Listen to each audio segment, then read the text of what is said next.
I'm still intoxicated from my birthday yesterday. You can see my fabulous balloons and flowers and the glow in my heart. Whee! Thank you for joining me. Joining us.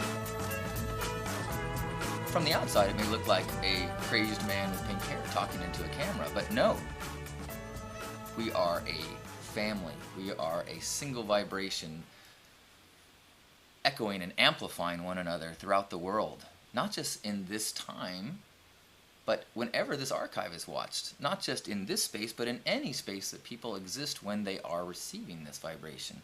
Hopefully, amplifying their own so that then as they go into the world, as you go into the world, you become a messenger. You become a tool of the universe. Thank you. So today I want to talk about a message that I feel I received multiple times over the last week from multiple people. One person was Tom Kelly, who's a yoga instructor. He runs Soul of Yoga in Encinitas. One from Jacob Glass, who is a demotivational speaker, who speaks in San Diego, Santa Barbara, and the other was Michael Beckwith, who speaks at the Agape Church in Culver City, as well as who spoke at Lightning in a Bottle this weekend. And I got to see him speak, and he was magical as always. Oh, and also from Bashar, who spoke at Lightning in a Bottle, Bashar is an transdimensional alien entity that speaks through a gentleman, I believe his name is Jared. Many messengers, one truth. It is also kind of an affirmation of something as I was trying to verbalize my life purpose to my life coach. It ended up kind of echoing the way that I heard these messages. And that was what I wanted to kind of start this with too, is recognizing that any time we hear anything, by the time we are processing it in our brain, it is like 6 times removed from the original idea. Because an idea, especially one that comes from source, it is an inexpressible, non-mind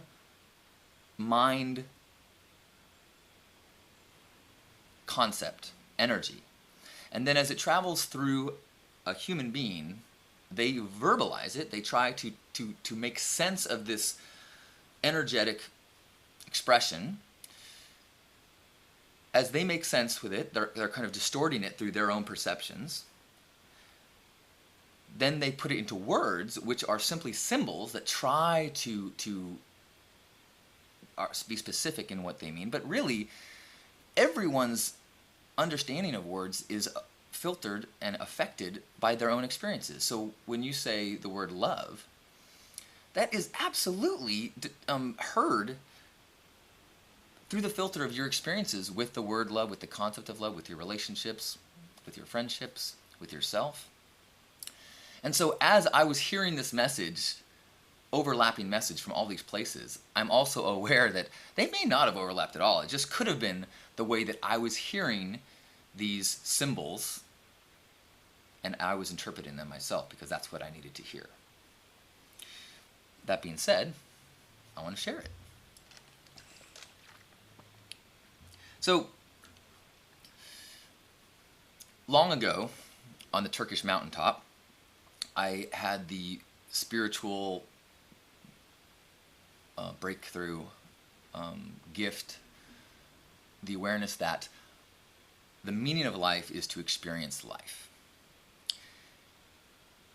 And that was very comforting because looking for why was maddening, because as Bashar said, there is no meaning.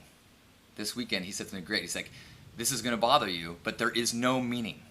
All of reality it exists, and our gift is that we are able to create and attach meaning to things. And the way we attach meaning determines how we appreciate, experience the world. So we can see ourselves as victims, we can see ourselves as tortured or hurt, we can also see ourselves as gifted and blessed, depending on how we interpret and how we place meaning on the things that happen and the things we see in our circumstances. So that meaning of life is to experience life allows you to simply kind of relax into things and appreciate things and kind of see yourself as I like to say, someone with a single day pass to the zoo, and you get to go experience and check out all the animals and all the rides that you can that sound fun and that you can appreciate. But as I have gone through life, as I get into my Middle Ages, I'm starting to find that that is the base. That is kind of entry level. Nothing wrong with that. There's nothing wrong with simply experiencing life. But if you want to kind of progress, evolve your consciousness, you can go deeper and deeper and deeper. And that deep or deepening is actually a clearing. And there are kind of best practices or best ways to give purpose, I guess, to your life or this life. And I think that it is the process of being a human being is the process of the highs and lows, the experiences, the challenges, the joys of life. And your purpose in the game of life, of this consciousness that you have, is to work through your struggles and your challenges and your obstacles. Some of those things cause you pain. Some of those things cause the planet pain. In essence, they are things that cause suffering to you or others. And as you address and figure out what those challenges, obstacles, issues are, you try to dissolve them. You try to remove the friction between the divine flow and you. You know, if you have hang-ups, if you have shame, anger, guilt, frustration, those are all going to make you separate from the universe. Byron Katie talks about in Loving What Is, the whole process of learning to love reality. Because if you don't like the way it is, you suffer. Wishing things were different is the definition of suffering. Now, that isn't to say you work to change things. It means you work to change things while still finding a way to enjoy the now. There are a lot of different ways that we have these challenges with this round of the game of life. And when I say the round of the game of life, what I'm really kind of referencing Alan Watts' explanation that he gives to children about what the world or what the universe is, which is that God, the one consciousness, all timeless, all-knowing, creates the universe, plants his own consciousness into a human being with amnesia for the sheer joy of having a human experience, of being able to have this divine breadth of joy, of pain, of all of it. Because we don't have anything. When you are all things at all time, there is no anticipation, there is no triumph. It just is all perfect all the time. And so, actually, one of the things that Tom Kelly was talking about was he was doing an analysis of Yogananda's interpretation of the Bhagavad Gita, and saying that Yogananda was saying that humanity is God's way of entertaining himself. And when you think about it, as a human being, when you have a consciousness that is limited, you have a single consciousness from one viewpoint, one moment in time, how do we entertain ourselves? We go to the movies. And when we go to the movies, ideally, we lose ourselves in the movie so that we feel the emotions. We feel the joy, we laugh, we maybe cry as we feel the emotions of the entertainment of that 2 hours. So, from the divine perspective, what would be the equivalent to going to the movies? It would be forgetting that you are all-knowing and everything works out and everything's perfect at all things, and believing while you're in the human body that you are having these dramas, and you would cry and you would laugh and you would have joy and all those things. And so the game, as we're in it, is to try to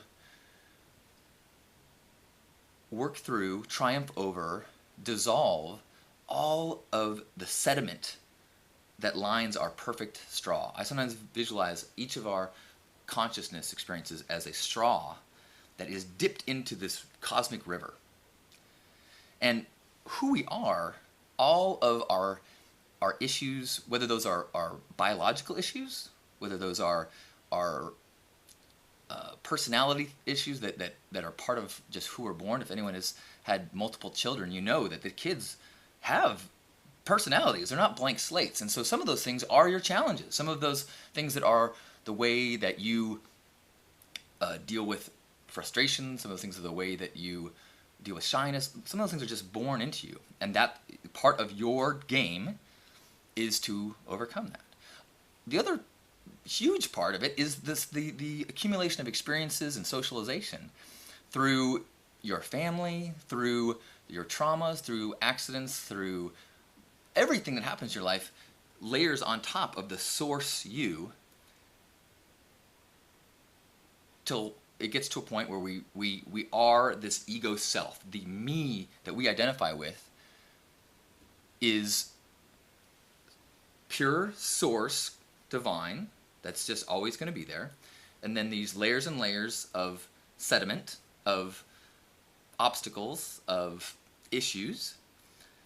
And those things, those things create our ego identity, and we go through the world often thinking our way through these layers. And so we get angry, we think things should be different, we think things are unfair, we think other people are wrong, all of this frustration with the world comes from our ego identity, which means that we are separate. Our source is connected. It is all. We are the one at our source. The ego identity makes us forget that. But we need to forget it so we can play the game.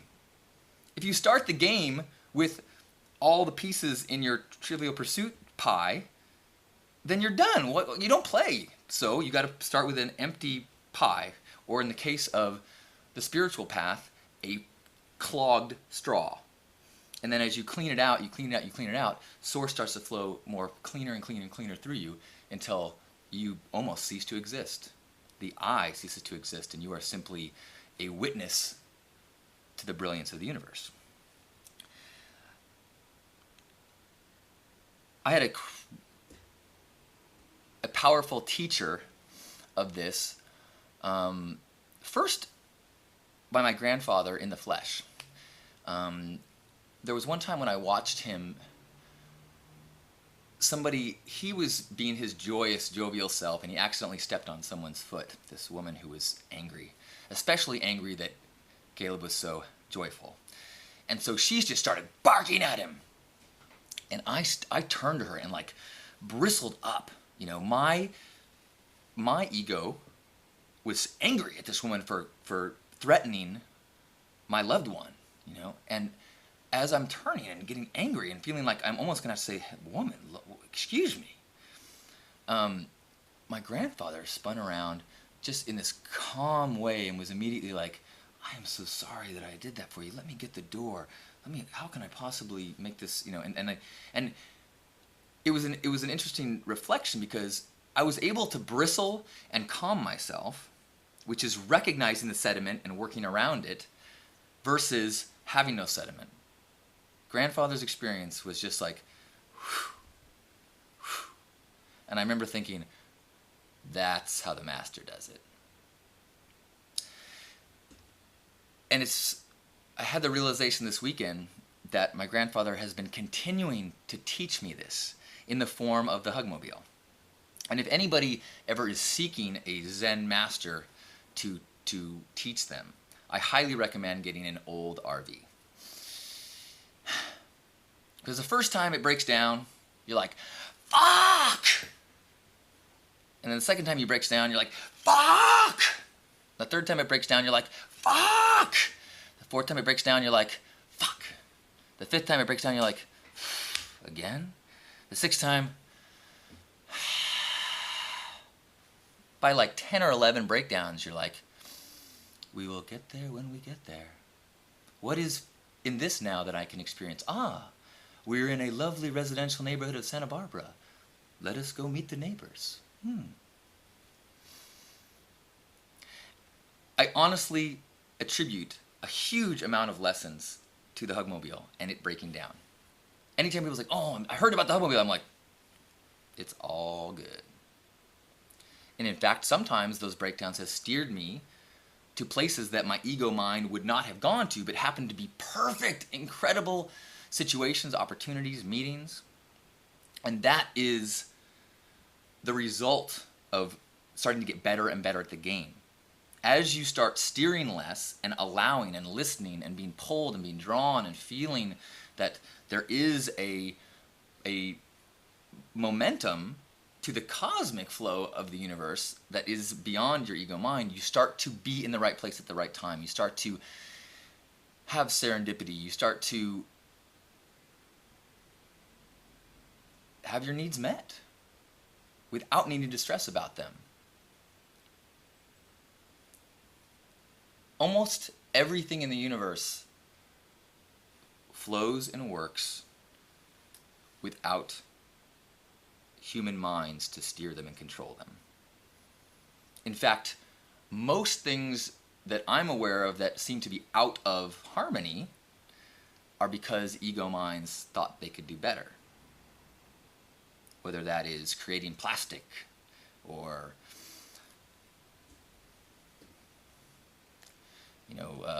spraying fields with a anti-something agent, and then it ends up making pelicans have no beaks, or whatever the things might happen. And so it is very hard for us to believe that if we have faith, things will work out. Part of that is because we have an idea of what we think it working out means. If we are attached to a visual of the way we think life should be, or what we think happiness looks like, it's almost impossible to let go. Because the universe will take you, the divine flow will take you to places that may look nothing like what you thought happiness looked like. And if you are too attached to what you think it looks like, you won't even know it as these wonderful things and people and experiences and opportunities are happening. You're like, no, I'm sorry. No, I'm waiting for this promotion. I'm like, yeah, but we have an extra ticket. If I go to this, I'm going to miss out on... And you're like, oh, wait. Maybe... Oh. Whoosh. And then who knows what magic happens. That is what faith is. Now, that process that I went through with the Hugmobile is the same thing that we need to go through with every issue in our life. Have you ever had a relationship issue and then for some crazy reason you keep attracting assholes into your life, and every guy you date is an asshole, or maybe that's because you have not let go of that friction yet. And you will continue to get that friction until you demonstrate in the game that it is no longer something that phases you. Unfortunately, you have to continually practice that, because you can find something and get through it and be like, cool, I'm totally cool with this, and then 6 months later, it stirs you up. And that's the same with a relationship. That's the same with a self-judgment. That's the same with the weather. That's the same with a job. That's the same with anything that is upsetting you is going to continue to be in your life and upset you until it doesn't. Until you find a way to embrace it and relax with it and just flow with it, it will bother you. And when it no longer bothers you, then it doesn't matter if it's happening or not, because you will be able to find the joy, the experience, the richness of that experience. Easier said than done. Absolutely. That's why we have an entire lifetime, and some would argue many lifetimes to do that. Some would argue that that's what karma is. I don't know if they'd argue that. They'd probably explain that. I'm not a student of karma, but that we have the opportunity to work through these things, not as punishment, but as the process of having a human experience, of becoming divine. Yogananda in that analysis was saying that this is the game that God plays, is the game of creating perfect beings And as we strip away, and reach that God consciousness, that Christ consciousness, that Buddha state, that's the game. And that's what we're all doing. And each one of us is God in that state playing the game. So like this weekend, as I was walking around lighting a bottle, and as everyone is in this incredibly loving, elevated, heightened state of joy and appreciation, the eye gazing that I experienced, the embraces that I experienced, was such this powerful reminder of the divine presence in everyone.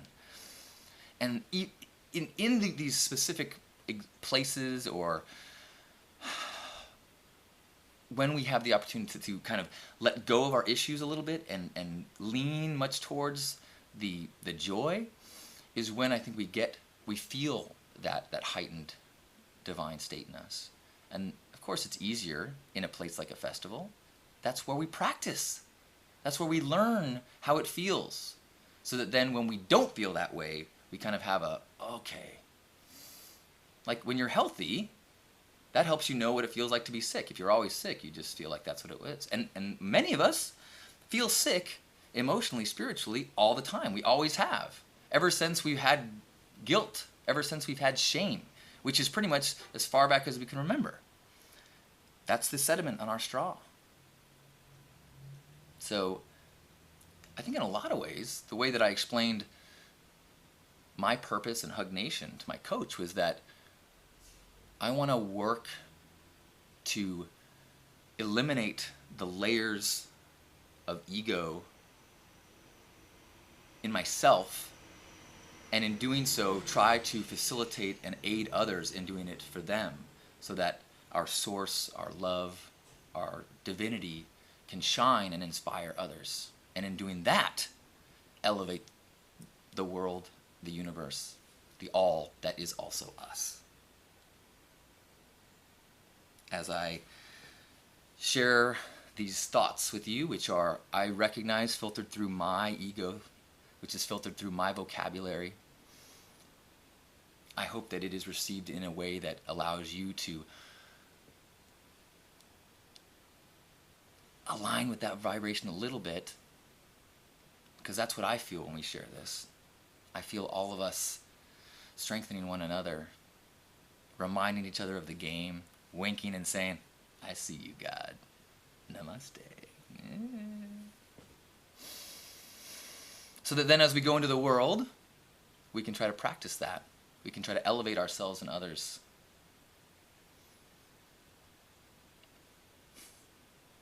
And as I begin my 41st year, I am overwhelmed with gratitude for being on a path that allows and that it gives me the opportunity to address, to speak, to connect with you on this level, because it is heaven on earth. Thank you. I love you. Let's have a hug. So wherever you are, grab yourselves by the shoulders.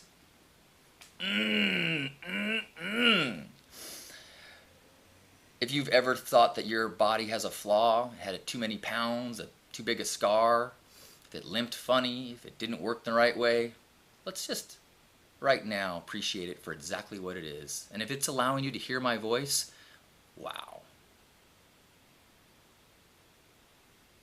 This body, this tool for perceiving, this tool, it's our game piece.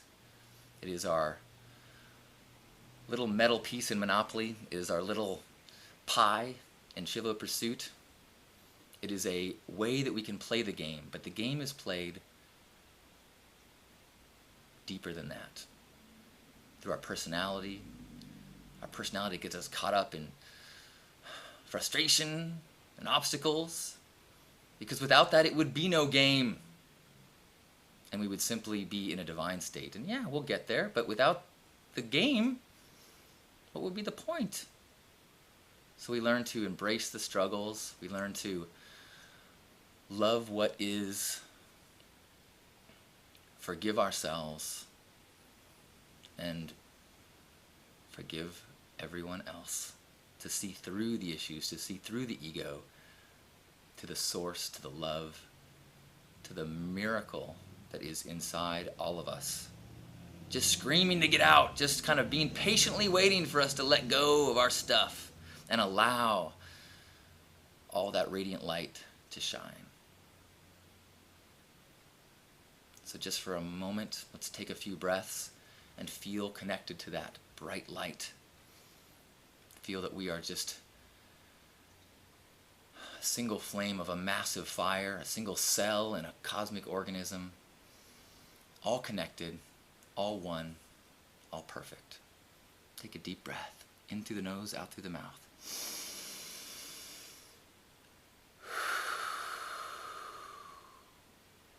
All together.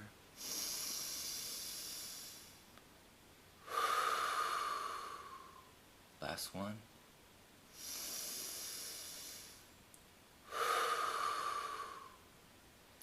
On behalf of Grandpa Caleb, all of the Love Warriors, happy Hug Nation.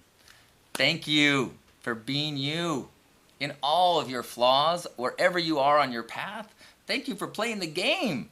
Thank you for reflecting it back to us. Thank you for being a part of this one vibration and elevating it however you can or are able. We hope that we can reflect it back to you and remind you as you reflect it back and remind it to us as you walk through the world with your heart shining. You illuminate, you lift, and it is appreciated. I love you. Thank you. Namaste.